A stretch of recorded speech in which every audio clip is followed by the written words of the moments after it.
ओम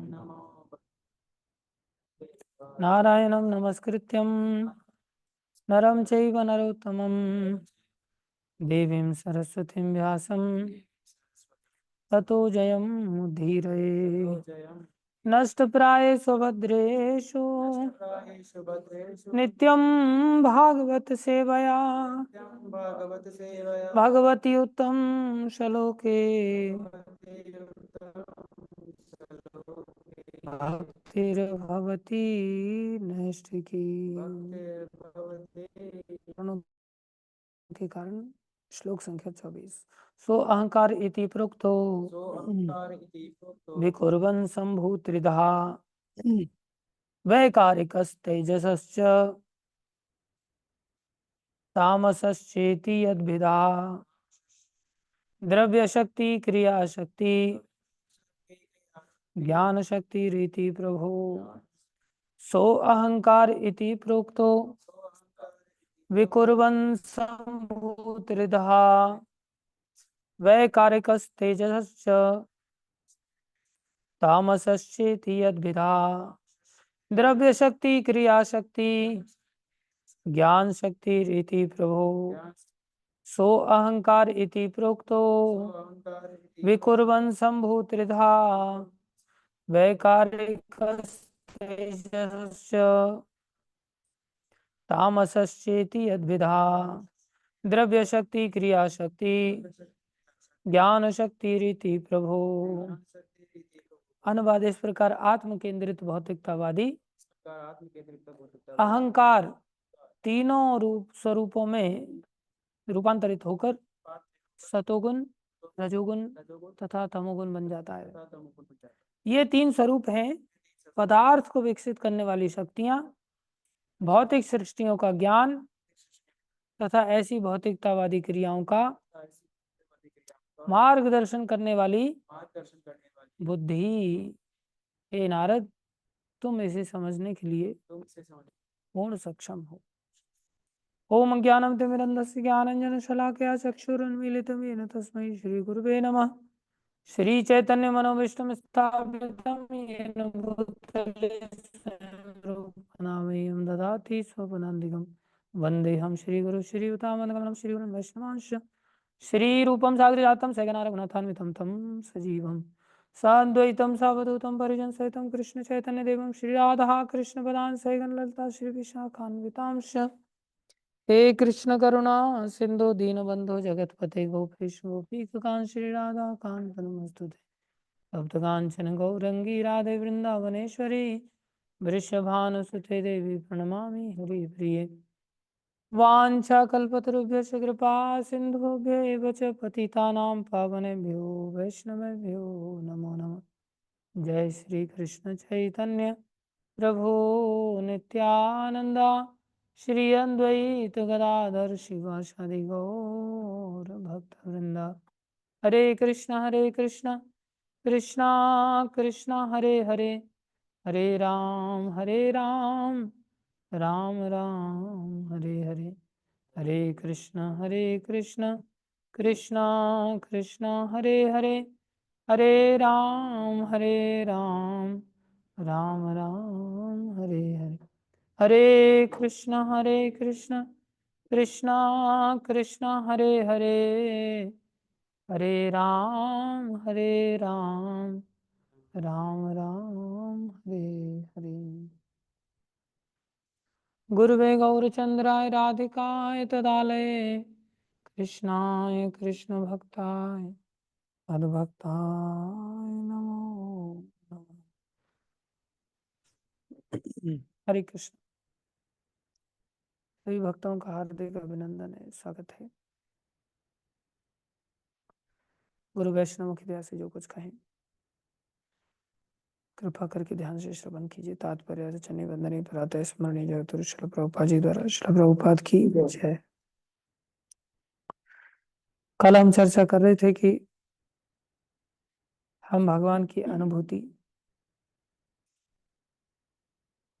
जो कि भक्ति में सेवा के द्वारा इंद्रियों को शुद्ध करने से हो जाती है। इंद्रियों को सक्षम बनाना पड़ता है।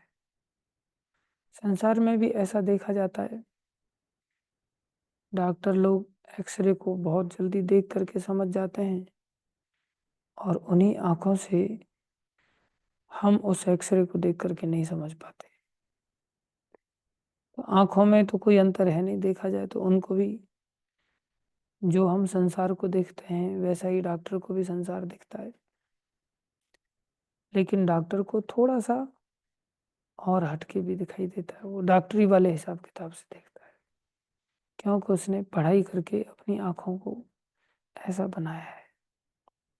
ऐसे ही जब हम भक्ति मार्ग में आते हैं, भक्त बन जाते हैं, तो भक्ति करने से हमारी आंखें शुद्ध हो जाती हैं, और जब आंखें ऐसी अद्भुत बन जाती हैं कि फिर वो ऊपर वाली चीजों को नहीं देखती, उन लोगों के भाव बदल जाते हैं, और जैसा भाव जिसका होता है फिर संसार उसको वैसा ही दिखता है। जैसे आप संसार में देखेंगे, जो माता पिता होते हैं उनकी जो संतान होती है वो कितनी बड़ी भी हो जाए ना, तो भी अपनी संतान को बहुत नादान समझते हैं, छोटा समझते हैं, बालक ही समझते हैं। मैं कभी पिताजी के पास जाता था तो मेरे सिर पर हाथ घुमाते थे, वो काफी बड़ा था तो भी सिर पे हाथ घुमाते थे, पास में बिठाते थे। उनका मन करता था मैं इसको गोद में ही लेके बिठा लूं, लेकिन अभी ताकत भी नहीं होती ना। आप देखोगे ससुराल में लड़कियां चली जाती हैं ब्याह होकर के, लेकिन उनके माँ बाप कभी अपने बच्चे की गलती, अपनी लड़की की गलती नहीं मानते। मेरी लड़की तो नादान है, वो बेचारी क्या करेगी, वो तो बड़ी बेचारी है, वो अपनी गलतियां नहीं मानता कोई। क्यों? क्योंकि उनका भाव ही माता पिता का है ना। तो अपने बच्चों को लाड़ प्यार करना उनके मन में स्वाभाविक रूप से पाया जाता है, उनकी दृष्टि उनके प्रति वैसी रहती है। ऐसी एक भाई की दृष्टि बहन के प्रति अलग दृष्टि होती है, माँ की दृष्टि अलग होती है, पिता की दृष्टि अलग होती है। पिता थोड़ा सा शासन वृत्ति से देखता है। इसी तरह से एक ही व्यक्ति को लेकर के उसी लड़की को माँ अलग देख रही है, पिता अलग देख रहा है, भाई अलग देख रहा है, और अगर उसका ब्याह हो जाता है तो फिर पति अलग दृष्टि से देखता है। व्यक्ति एक ही है, शरीर एक ही है, लेकिन उस शरीर को सब अलग अलग रूपों में देख रहे हैं भाव के अनुसार। ऐसे ही जब भक्ति मार्ग से जब व्यक्ति गुजरता है तो उसके भाव में परिवर्तन आ जाता है, उसका भाव पहले से अशुद्ध हो जाता है, ठीक है नहीं? ये शुद्ध हो जाता है, शुद्ध हो जाता है उसका भाव, फिर शुद्ध भाव से देखता है। जब तक हमारा हृदय शुद्ध नहीं होता तब तक हम अशुद्ध भाव से देखते हैं। सारा संसार ऊपर से हम दिखाते हैं कि भाई मेरा भाव तो बड़ा शुद्ध है। भक्ति मार्ग में आने वाला व्यक्ति, उसको अगर उसकी गलती बताई जाए तो कहते मेरा भाव ऐसा थोड़ी था, आप गलत सोच रहे हैं। जबकि जिसका शुद्ध भाव हो गया है, वास्तव में जिसका हृदय शुद्ध हो गया है, शुद्ध भाव वो कैसा सोचेगा? उसको बोला जाए तुम ऐसे गलत नजर से देख रहे थे किसी को, होता है ना, नजर पहचान में आ जाती, तुम ऐसे गलत नजर से देख रहे थे, लेकिन इसका कोई लीगल प्रूफ नहीं होता। एक भक्त को मैंने देखा, तुलसी आरती में प्रणाम किया, और प्रणाम करने के बाद वो एक माता जी को देखा। तो एक होती है सरल दृष्टि, जैसे एक बालक की कैसी सरल दृष्टि होती, और एक होती है भोग वृत्ति की दृष्टि। तो मैंने उसको देखा तो मेरे को समझ में आ गया कि इसकी नजर ठीक नहीं है। गुरुजनों को भी समझ में आ जाता है, स्त्रियों को भी समझ में आ जाता है, और पुरुषों को भी स्त्रियों की नजर समझ में आ जाती है। ये तो बड़ी कॉमन सी बात है, कोई नई बात है। तो मेरे को समझ में आ गई, लेकिन मेरे पास कोई प्रूफ नहीं है भाई तुम्हारी दृष्टि गलत है।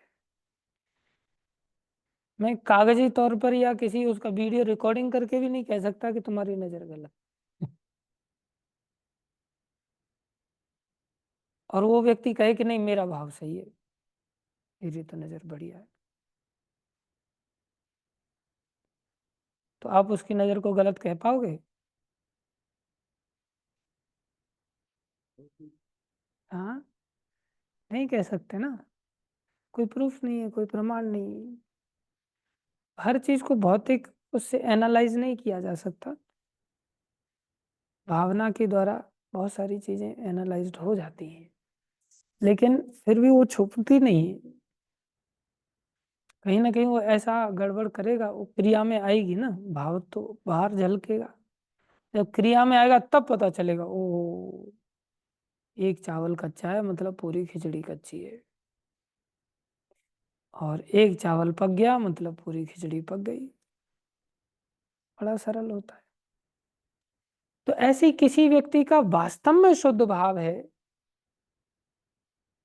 किसी व्यक्ति का वास्तव में शुद्ध भाव है और कोई उसको कहे तुम गलत नजर से देख रहे थे,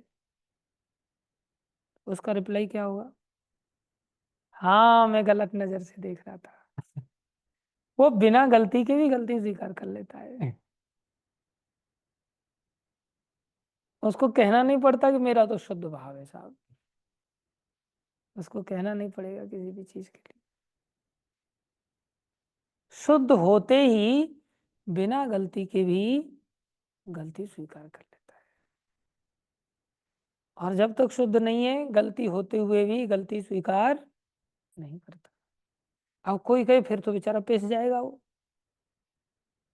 क्योंकि बिना गलती के भी उसने गलती स्वीकार कर ली है,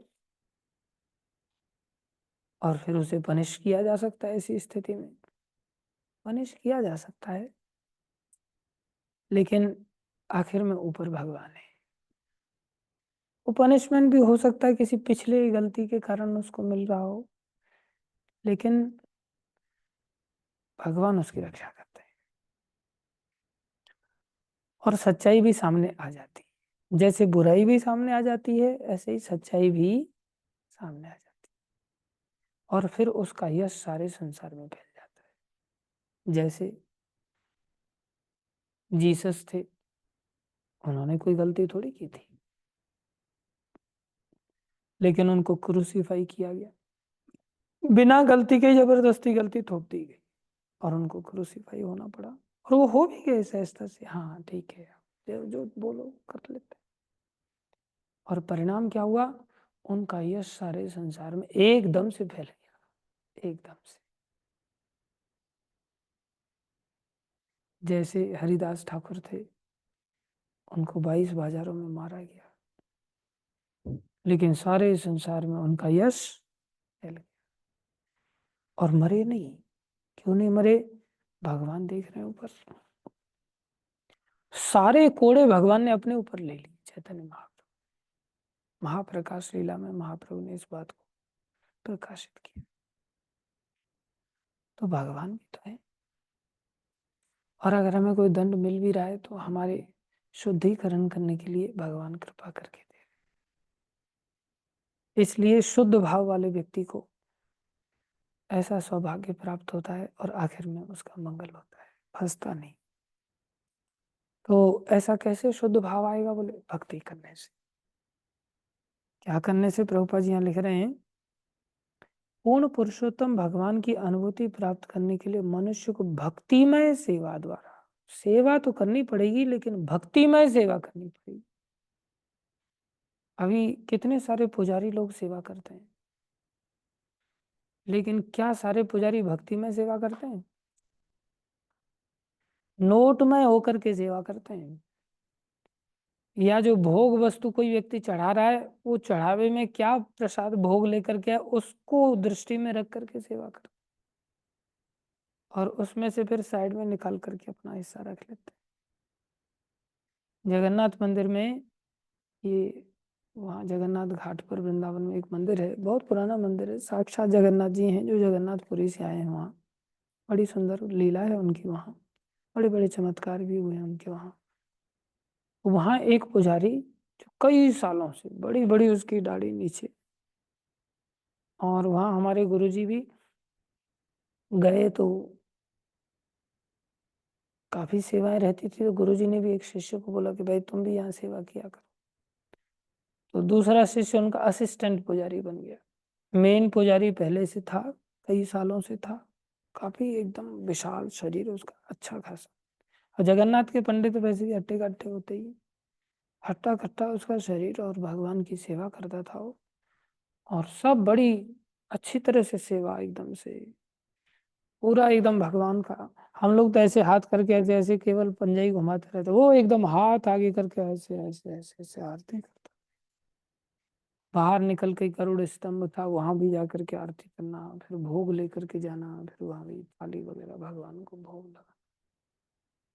और ये असिस्टेंट पुजारी बन गया था। तो असिस्टेंट पुजारी ने क्या देखा कि वो जो नोट चढ़ाते हैं लोग, वो नोट में घपला कर रहा है मेन पुजारी। असिस्टेंट पुजारी ने वहां के महंत को शिकायत लगा दिया, कई सालों का पुजारी को उसको दफा कर दिया फिर उन्होंने। अब बताओ, एक दृष्टि से तो देख रहा था कि भगवान की कैसी बढ़िया सेवा कर रहा है, लेकिन भक्तिमय सेवा नहीं थी। प्रेम से सेवा करता हुआ दिख रहा है, और किसी को अगर नोट ना मिले ना तो वो बोझमय सेवा होती। अरे यार, ये और आफत आ गई। लेकिन भक्तिमय सेवा, जिसमें लक्ष्य भक्ति हो, जिसमें लक्ष्य पैसा ना हो, ये बहुत कठिन पाया जाता है। अब फिर ये जो असिस्टेंट पुजारी था, अब ये हेड पुजारी हो गया। फिर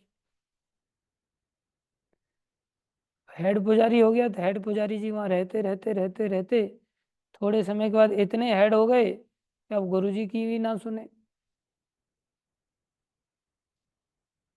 अब इन्होंने भी इस्कॉन में तो दाढ़ी फाड़ी नहीं रखते, लेकिन उन्होंने भी क्या किया, पहले वाले हेड पुजारी की तरह, जिससे मार्केट में थोड़ी छाप छूटे, दाढ़ी फाड़ी रख लिया एकदम बढ़िया।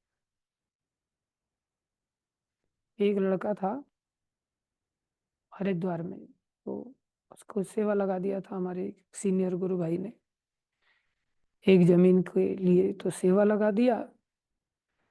वो बेचारा वहाँ सेवा करने लग गया, लेकिन वो सीनियर गुरु भाई ने पीछे मुड़ के ही नहीं देखा कि क्या कर रहा है क्या नहीं कर रहा है। वो बेचारा परेशान हो गया। तो प्रसाद वगैरह सब चीज़ों की उतनी अच्छी व्यवस्था नहीं थी। तो मायावादी आश्रम बहुत है हरिद्वार के अंदर, तो वहां चला गया वो। क्या भैया पुजारी, नींद में सेवा मत करो, भक्ति में सेवा करो। तो उसका ध्यान नहीं रखा गया इतना ज्यादा, तो वहां जाने लग गया वो। फिर हमें पता चला थोड़ा, तो हम चले गए उसके पास।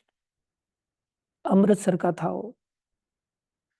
तो हम चले गए उसके पास, तो वो कहता नमो नारायण। मैंने कहा हरे कृष्णा बोलना चाहिए, तो नमो नारायण क्यों बोल रहा है। गंगा जी के तट पर उसको लेकर के बैठे, अच्छा खासा भाषणबाजी हुआ। फिर वो कहता अच्छा हरे कृष्णा प्रभु जी, तब हरे कृष्णा पर आया। फिर मैंने कहा कि तू यहाँ क्या, अभी उसने आश्रम ही फिर छोड़ दिया था जिस पे उसको बिठाया गया था हमारा। फिर वो मायावादी आश्रम में रहने लग गया। और वो बोले प्रभु क्या चक छन रही है, एकदम 3 लीटर दूध पीता हूँ। बोले प्रभु जी सब सुविधा मिली हुई है, स्कॉर्पियो गाड़ी मिली है, बहुत आनंद से। ये भक्ति में सेवा है, ये सब अहंकार में सेवा है, तो हम बढ़ रहा है। अरे प्रभु, जिस गाड़ी से नीचे उसने दाढ़ी फाड़ी बढ़ा लिया, एकदम गोल चेहरा उसका, हट्टा कट्टा शरीर उसका भी। अब तो नीचे उतरे तो सब पैर छूने के लिए भागे, शरीर को लोग आकार को देख करके भागते हैं ना। बड़ी मुश्किल से नमो नारायण से हरे कृष्णा पे आया। तब हम कॉलेज में पढ़ते थे, तो हमने उसको वहां बुला लिया महाराष्ट्र, आना कुछ दिन के लिए। जन्माष्टमी का समय था, तो वही उसका मायावादी वेश, भगवे कपड़े पहन करके वो अलग स्टाइल में पहनते हैं ना थोड़े से, लेकिन लोगों को कहाँ जानकारी है। लोग आ करके उसको प्रणाम कर रहे हैं, जोरदार वाला प्रणाम कर रहे हैं। मैं बोला ये तो बहुत सम्मान पा रहा है, पहले इसके सम्मान को उपयोग में लाया जाए। तो फिर हम कहते अच्छा ये हमारे आश्रम में स्वामी जी आए हैं, हरिद्वार से आए हैं, और इनके चरणों में माथा टेको आप और दक्षिणा चढ़ाओ। जन्माष्टमी के लिए कलेक्शन लगता है ना। हमारे पास पैसा धेला था नहीं, और उस समय स्टूडेंट थे हम, तो लोगों से वैसे दान दक्षिणा ले नहीं सकते थे, बाल बाल थे सब कुछ। हमने सोचा इसको सामने रखते हैं। तो अंदर आकर के खूब मस्ती करता था वो हमारे साथ। छोटा समझता था अपने आप को इतना, थोड़ा शास्त्र का उतना परिपक्व नहीं था। सम्मान करता था हमारा। और अंदर आकर के बढ़िया एकदम, जैसे ही लोग आ जाए तो एकदम तिलक छापे बढ़िया बढ़िया लगा करके बैठ के आसन पासन में। मतलब कब तक ये रूप बदलेगा, तो जल्दी से नाटक हो गया पूरा, तो चलते अब हम लोगों के पास चलते थे, फिर खड़ाऊं फड़ाऊं पहन के लोगों का आशीर्वाद देता। उन्हें माथा टेको माथा टेको, ये भी कपट किया हम लोगों ने। ऐसे उसको 15 दिन के आसपास वहां रखा, और फिर बोला कि प्रभु जी मेरे को कोई ऑस्ट्रेलिया की लड़की या न्यूजीलैंड की लड़की, पता नहीं कौन सी, बोले घर वालों ने उसके साथ मेरी शादी फिक्स कर दी है, तो मैं ऑस्ट्रेलिया जा रहा हूँ या न्यूजीलैंड जा रहा हूँ। मतलब कहाँ तो संसार में फंसेगा, भक्ति कर तो चुपचाप इधर आकर। तो उसकी वहां जो सेवा कर रहा था, भक्ति में सेवा थोड़ी थी उसकी, तो अपना टॉर में चल रहा था। बाद में चलकर ना ऑस्ट्रेलिया गया वो, ना न्यूजीलैंड गया, पता नहीं शादी ब्याह तो उसका हो गया। उसके बाद फिर वो छोले कुलचे बेचने लग गया अमृतसर में। और उसकी सब वेशभूषा बदल करके बेचारा पैंट शर्ट में आ गया, छोले कुलचे बेचता है। एक बार हम गए तो बोला प्रभु जी आना मेरे वहां पर। ठीक है भैया, खाली हमने कुलचे तुम्हारे। नाम नहीं बताऊंगा मैं, नहीं तो अमृतसर के कई सारे लोग सुन रहे हैं ना, बेचारे को जाकर के वहां पर। तो मैं इस बात को लेकर के ये बात बता रहा था कि भक्ति में सेवा बहुत कठिन हो जाती है, जिसमें विनम्रता से सेवा करने के लिए हम सेवा करें, अपने शुद्धि के लिए सेवा करें, प्रेसिडेंट बनने के लिए सेवा न करें। मेरी तरह जैसे कोई, मैं जैसे सेवा कर, मैं कब महंत बनूंगा। मैं गोवर्धन का तो महंत बन ही गया। फिर मैं सोचा कि चलो अब डेरा डमरू उठा करके देहरादून चलते हैं, वहां कोई मेरी प्रेसिडेंटशिप को न छीन ले। फिर मैं यहाँ चला आया अपना झंडा गाड़ने के लिए। इस प्रकार से ये जो सेवा है, ये भक्तिमय सेवा नहीं कहलाई। भक्तिमय सेवा तो लक्ष्य केवल सेवा ही है। इससे चित्त शुद्ध हो जाता है, बहुत जल्दी चित्त शुद्ध हो जाता है। आगे प्रभुपाद जी बता रहे हैं, सतोगुण या वैदिक साहित्य में वर्णित ब्राह्मण संस्कृति ऐसी आध्यात्मिक वो भक्त की मैं बात कर रहा था कि था तो गुरुजी का असिस्टेंट, गुरुजी ने ही उसको पुजारी बनाया, और गुरुजी उसको बुला रहे हैं तो आ ही नहीं रहा है। वो बड़ी बड़ी दाढ़ी रख लिया उसने, बोले नहीं मेरे को नहीं आना, मैं तो यही बस ठीक हूँ मैं। उसका कोई असिस्टेंट पुजारी पता नहीं हो या ना हो, राम जाने वो घोटाला करता है कि नहीं करता, ना ही करता हो तो अच्छी बात है, हमने तो देखा नहीं, पता नहीं हमें। लेकिन ये दोष उसके अंदर आ गया। क्या दोष आ गया? अब गुरु जी की बात ही नहीं सुनना। क्यों? सेट हो गया ना मामला, हेड पुजारी बन गए, सारा रसोई अपने हाथ में आ गया, सब चीजें अपने हाथ में आ गई। अब कहीं गुरु जी दूसरी जगह ना भेज दें, या गुरु जी कोई दूसरी बात ना बता दें, कोई दूसरी सेवा में न लगा दें। मेरा बढ़िया सेटिंग चल रहा है, और उसका एकदम दुबला पतला था वो। और फिर तो उसका शरीर एकदम ऐसा फूला जैसे ट्यूब में हवा भर दी हो। जगन्नाथ जी का प्रसाद खा खा करके एकदम बढ़िया कट्टा कट्टा शरीर हो गया उसका। मैं तो हैरान हो गया उसको देखकर। बोला आप वही प्रभु जी हैं? बोले हाँ मैं वही प्रभु जी हूँ। मेरे को प्रसाद प्रसाद दे देता है वो, लेकिन ऐसा नहीं करना चाहिए।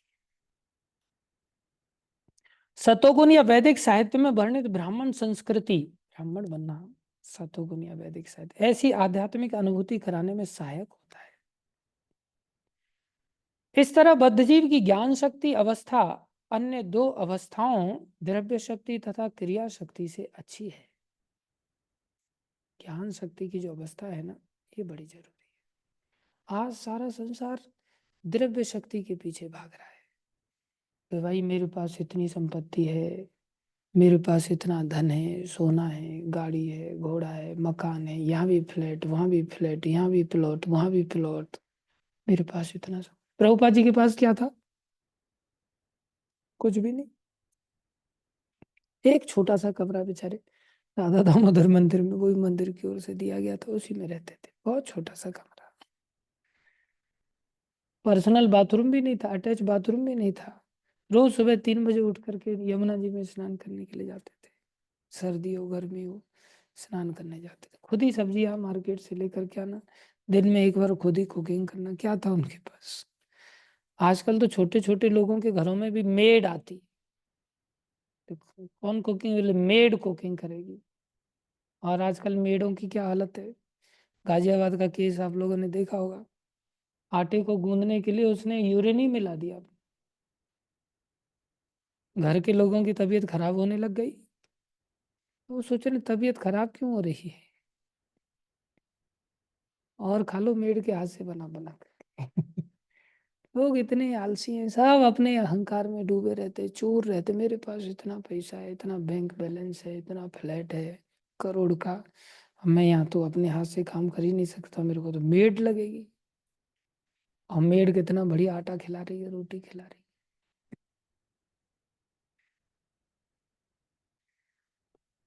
ये मेरे घर की न्यूज़ नहीं है, ये तो जग जाहिर न्यूज़ है। प्रभुपा जी के पास भक्त लोग अकिंचन होते हैं, स्वयं पाकी होते हैं, स्वयं दास होते हैं। ये नहीं कि दूसरे के ऊपर हम निर्भर रहेंगे, नहीं, स्वयं तपस्वी होते हैं। द्रव्य शक्ति का अहंकार कोई बड़ी बात नहीं। या लोग क्रिया शक्ति क्या कर रहे हैं आप, बोले मैं सेवा करता हूँ भगवान की, बस सेवा करते, कुछ करते नहीं आप। इतने पढ़े लिखे, आपने चार्टेड अकाउंटेंट का कोर्स कर लिया, आपने इतना बड़ा बिजनेस का एक्सपीरियंस, आप कर क्या रहे हो यहाँ पर, झाड़ू पोछा करने के लिए आए हो, बर्तन धोने के लिए आए हो। कितने सारे लोग मिलते हो, आप कुछ करते ही नहीं। किसी को बोलो मैं भक्ति करता हूँ, हाँ ठीक है भक्ति, लेकिन भजन करते हो, लेकिन कुछ करते नहीं वैसे आप। इतना घुमा फिरा करके टोपी पहनाने का प्रयास करेगा वो, कुछ करते नहीं। उसको बोलो तू करके दिखा दे जो हम कर रहे हैं, 3 बजे उठ के दिखा दे थोड़ा सा। सुबह में नहा धो करके इतना, सुबह में 3:30 से लेकर के 8 बजे तक थोड़ा सा ही चक्की चला के देख बेटा, तब पता चलेगा ये करना है कि नहीं। हाँ ठीक है, उसको बोलो अब मैं माला करता हूँ, हाँ ठीक है वो तो, लेकिन कुछ करते नहीं। बच्चे लोगों को पूछे कोई व्यक्ति, आप पढ़ाई लिखाई करते हैं कुछ, बोले, हाँ मैं गीता पढ़ता हूँ, भागवत पढ़ता हूँ, श्लोक रटता हूँ। वो ठीक है, लेकिन पढ़ते नहीं आप। ये क्या है फिर, ये क्या दीवार में सर मार रहे हैं, ये भी तो पढ़ाई है भाई, सर्वोत्तम पढ़ाई है। लेकिन वो पढ़ाई छोड़ दी, मंदिर में रह रहे हो, स्कूल तो जाया करो। अरे स्कूल में गाली सीख कर क्या रहा है, गंदगी सीख कर क्या रहा है, ये पढ़ाई जरूरी है। पढ़ रहे हैं, ये मंदिर वाले लोग अच्छे पढ़ा रहे हैं सब लोगों को। अभी जैसे ये बालक है, ये मंदिर में रहता है, ये जाता नहीं स्कूल में, ठीक, कभी पलट के जवाब नहीं देता। ये नहीं कि काम के लिए बुलाया जाए, बोल दिया वहां से नहीं आएंगे हम, कभी पलट के जवाब नहीं देता। और दूसरे भी बच्चे हैं जो स्कूल में जाते हैं विशेष बात सीखने के लिए, नहीं आएंगे, जाओ बोल दो प्रभु जी। बेटा अभी मैंने अपना रूप नहीं दिखाया है। एक बालक आया विनम्रता से, प्रभु जी मेरे लिए, हमारे लिए क्या सेवा है, मतलब ये ऐसे ऐसे 1-2 बाथरूम है, उसमें थोड़ा काम हुआ है, थोड़ा सा साफ सफाई हो जाए तो बढ़िया है। हाँ ठीक है, गायब हो गया, 2 दिन तक काम ही नहीं हुआ। मैं बोला भैया, मैं किसी से पूछा, मैं बोला वो तो आया था, बोले वो आया था हमारे पास फिर पूछने के लिए, बाकी बच्चों के पास। फिर बाकी बच्चों ने बोला ठीक है करेंगे, करेंगे तो करेंगे, फिर बाद में कब करेंगे ये पता नहीं। 3 दिन तो बीत गए, अभी तक नंबर ही नहीं आया है। क्या करें, स्कूल जा रहे हैं साहब, पता नहीं कौन सी मिसाइल अटैक करने के लिए, मिसाइल की टेक्नोलॉजी सीखने के लिए जा रहे हैं। अभी से ही मिसाइल दागने लग गए, नहीं आएंगे जाओ, ये मिसाइल से कम है क्या, लेकिन जानते नहीं। तो जो क्रिया शक्ति है ना, इसको भी लेकर के सारा संसार भाग रहा है। द्रव्य शक्ति, क्रिया शक्ति, लेकिन किसी को होश नहीं कि भाई ज्ञान शक्ति भी कोई चीज होती। लेकिन ज्ञान शक्ति भक्ति से स्वतंत्र नहीं होना चाहिए, ये बहुत जरूरी है। संसार में वो ज्ञान जो भक्ति से स्वतंत्र है वो नाश करेगा हमारा। इसलिए भक्ति मतलब सेवा, भगवान की प्रेम में सेवा। इसलिए ज्ञान शक्ति से भी बढ़कर है भक्ति शक्ति, ज्ञान शक्ति से भी बढ़कर है भक्ति शक्ति। वाले व्यक्ति के जीवन में ज्ञान शक्ति भी आ जाएगी, ज्ञान शक्ति के साथ साथ उसके जीवन में क्रिया शक्ति भी आ जाएगी, क्रिया शक्ति के साथ साथ उसके जीवन में द्रव्य शक्ति भी आ जाएगी, उसके पास किसी चीज की कमी नहीं रहेगी। अब देखो कई बार मेरे को आश्चर्य होता है, मैं रोज प्रसाद लेने के लिए बैठता हूँ तो मेरे को उस प्रसाद को खा करके अपने आप को शर्म आती है रोज की, ये इतना बढ़िया बढ़िया प्रसाद क्यों ला करके दे देते हैं इतना। और खाली मैं ही नहीं खाता हूँ, आश्रम में आप लोग भी खाते हैं, अच्छा प्रसाद मिलता है कि नहीं? तो इतना तो लोगों को घरों में भी कभी नहीं मिलता होगा। सही बात है कि नहीं? और उसके लिए भी 50 बातें सुननी पड़ती है, रूखा सूखा सुन खाने के साथ साथ। बस खाने के समय में तो चला आता है मुंह उठा करके, काम करने के समय में हाथ पैर टूट जाते हैं इसके। घर पे सुनने को मिलता है कि नहीं? मेरे को तो सुनने को मिला है, मैंने तो खूब सुना है ऐसा। क्योंकि मैं घर पे कभी कुछ ऐसा तिनका भी इधर से उधर उठा करके मैं नहीं रखता था। और पिताजी बेचारे चारा लेकर के आते थे, नौकरी भी करते थे, गायों के लिए चारा भी लेकर के आते थे। मैं बिल्कुल घर पे कोई काम नहीं, ऊपर बैठ के आप आराम से जप करता था, बस माला लेकर के बैठ जाना। और फिर मैं खाते समय मतलब दूध दही नहीं है कुछ। खूब सुनने को मिलता था, बोले खाते समय दूध दही नहीं है, दूध दही मांगता है, घी मांगता है। और करने के नाम पर चारे को ये भी नहीं क्या करके मशीन चला दे, थोड़ा कुटवा दे, कुछ नहीं करेगा। बस ये नहीं कि इधर से भैंस को खोल करके बाद में इधर भी बांध दे, कुछ नहीं करता है। और आलसी आदमी। अब मैं उनको क्या बताऊं भाई, मैं भी सुबह उठ के कुछ काम करता हूँ, लेकिन नहीं समझता संसार। लेकिन यहाँ देखो, सारे बच्चे भी नहीं मंगल आरती आए तो क्या हुआ, प्रसाद तो खाएंगे ना, अधिकार के साथ खाते हैं, अच्छी बात है, भगवान की अहेतु की कृपा है। समस्त भौतिक संस्कृति पदार्थों के विलुप्त संग्रह द्वारा, या दूसरे शब्दों में औद्योगिक औद्योगिक कार्यों के लिए कच्चे माल के संग्रह द्वारा व्यक्त होती है। भौतिक प्रकृति हम देखते हैं सारी द्रव्य, द्रव्य कहाँ से आता है, भगवान ही तो दे रहे कच्चे माल के रूप। और सारे औद्योगिक कार्यकलाप, और जितनी भी फैक्ट्रियां चल रही हैं, जो कुछ भी कार्य हो रहे हैं, नौकरी चाकरी सब हो रहा है, ये क्या है बोले, क्रिया शक्ति। कच्चा माल द्रव्य शक्ति, और उसको प्रोसेस करने के लिए जो क्रिया है वो हो गई क्रिया शक्ति। कार्यकलाप, औद्योगिक कार्यकलाप आध्यात्मिक जीवन के प्रति निपट अज्ञान के कारण है। अब ये क्रिया शक्ति निपट अज्ञानता से पैदा होती, घोर अज्ञानता, मतलब जो फैक्ट्रियों में काम कर रहा है घोर अज्ञानी व्यक्ति है। फिर वो मैं जनरल मैनेजर हूँ साहब यहाँ का, मतलब अज्ञानता की पराकाष्ठा को प्राप्त हो गया है, वो पूरा एकदम गधा है। आध्यात्मिक जीवन के प्रति द्रव्य शक्ति या क्रिया शक्ति के सिद्धांतों पर आधारित भौतिकतावादी सभ्यता की इस महान विडंबना को ठीक करने के लिए भगवत गीता के 9वें अध्याय के 27वें श्लोक में व्यक्त कर्मयोग के सिद्धांतों के अनुसार भक्ति योग को ग्रहण करना होगा। और कितनी बड़ी बात बता रहे हैं प्रभुपा जी, बोले तुम जो कुछ भी करते हो, यत करोशी यद अश्नाशी, जो कुछ भी, अश्न माने खाना, यत करोशी जो कुछ भी करते हो, जो कुछ भी खाते हो, जो कुछ भी मतलब सब कुछ आ जाता है उसमें।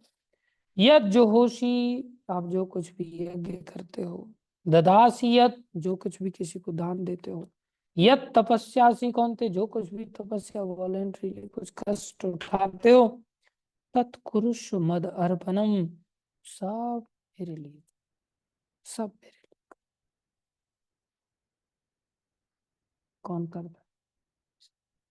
अरे आश्रम में रहने वाले लोग भी नहीं कर पाते, जिनका के भरण पोषण भगवान कर रहे हैं। एक भक्त आश्रम में रहता, उसके बच्चों का परिवार का सारा मंदिर ध्यान रख रहा है, मंदिर खिला रहा है,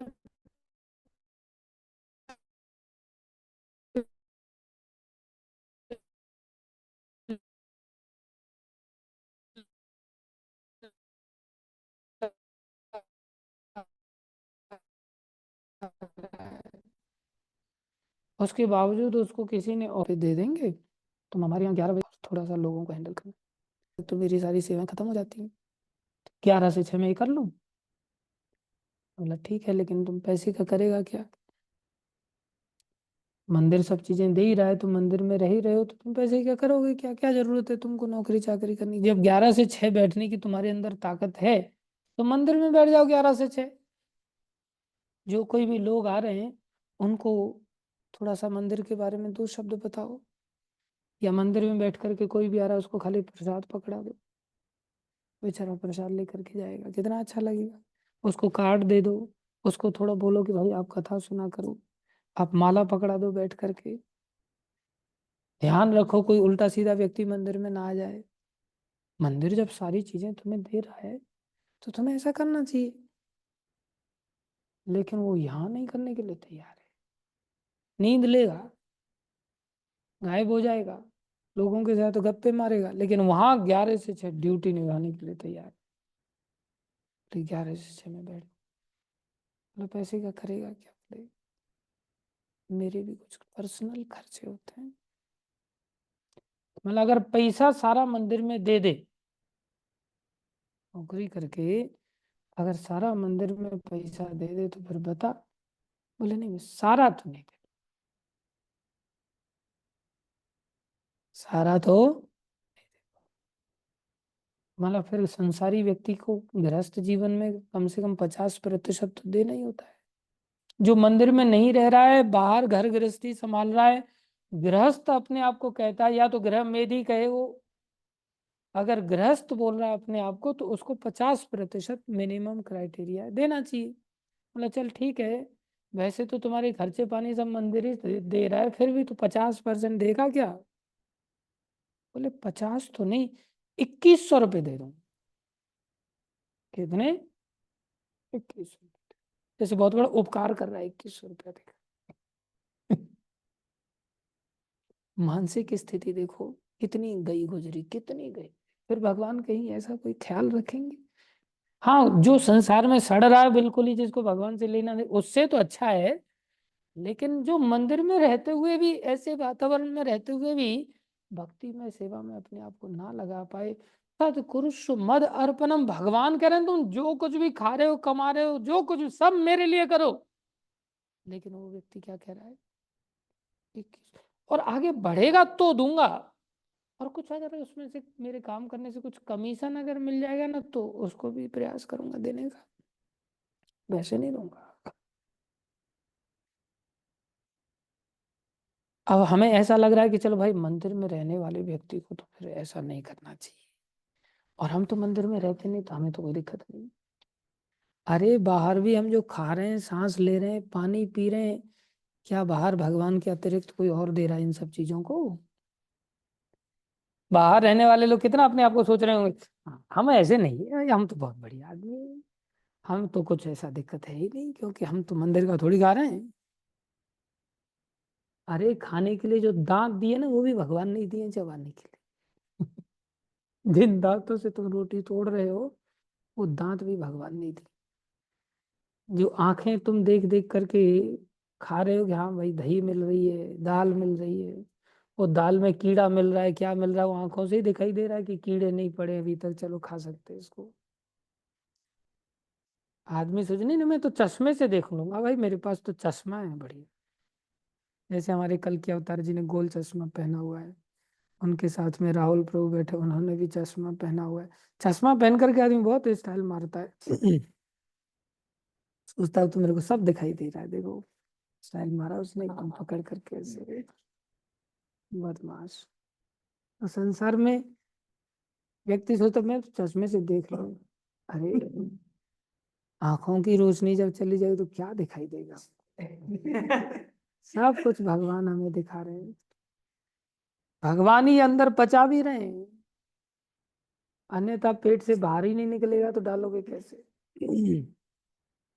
सब कुछ भगवान कर रहे हैं, इसलिए सब कुछ हमें भगवान के लिए करने का सोचना है, रात दिन दिमाग में ऐसा सोच रहा है। लेकिन लोग क्या सोचते हैं, आश्रम में मेरे लिए व्यवस्था कैसे बने? गेस्ट भी आ जाते हैं ना आश्रम में, उसमें भी आदमी सोचता है ये लड़की बढ़िया ही है, 3-4 दिन के लिए आई है, नंबर तो ले ही लेता हूँ इसका, बाद में संपर्क कर लूंगा, गर्लफ्रेंड बना लूंगा इसको।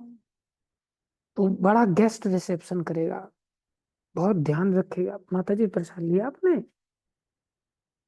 और कोई चीज की जरूरत है बताइए। आगे पीछे घूमेगा, कमरे के चक्कर लगाएगा और सोचेगा कैसे भी कैसे नंबर मिल जाए बस। और उसको पता नहीं कि नंबर साथ में यमदूत भी ले रहे हैं उसका, यमदूत भी उसको सीधा करेंगे अच्छा खासा। मंदिर में रहते हुए भी लोग इस प्रकार की हरकतों से बाज नहीं आते। और अगर उनको पॉइंट आउट कर दिया आपने, हर व्यक्ति को पता चलता है मेरी मानसिक वृत्ति क्या है, मैं क्या सोच करके। सब हमारे विकास प्रभु जैसे भक्त नहीं होते। हमारे मंदिर के एक विकास प्रभु जो भक्तों का इस प्रकार से ख्याल तो रखते हैं, लेकिन मन में उनकी इस प्रकार का कोई कपट नहीं। लेकिन मेरे जैसे कपटी भी बहुत है, आप देखते हो। मैं ऊपर से इस प्रकार से दिखाता हूँ, लेकिन अंदर काम क्रोध लोभ भरा पड़ा है। कुछ मेरे अनुयायी भी हैं, जैसे हमारे राम प्रभु हैं, वो भी मेरे अनुयायी हैं, उनके अंदर भी कपट है। अब वो स्वीकार नहीं करेंगे आसानी से। ऐसे ही मेरे अनुयायी लाला विनोद जी भी हैं, उनके अंदर भी कपट है, आप पहचान नहीं पाओगे आसानी से।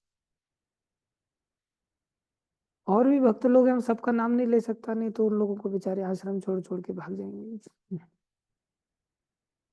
विजय देशमुख जी कह रहे हैं मेरे को आप कपटी नहीं है, तो फिर तू कपटी है, फिर मैं नहीं होता। तेरे को बहुत दिखाई दे रहा है कि कौन कपटी है कौन कपटी नहीं है। अरे बिना कपट वाले व्यक्ति को ही दूसरा बिना कपट वाला दिखाई देगा।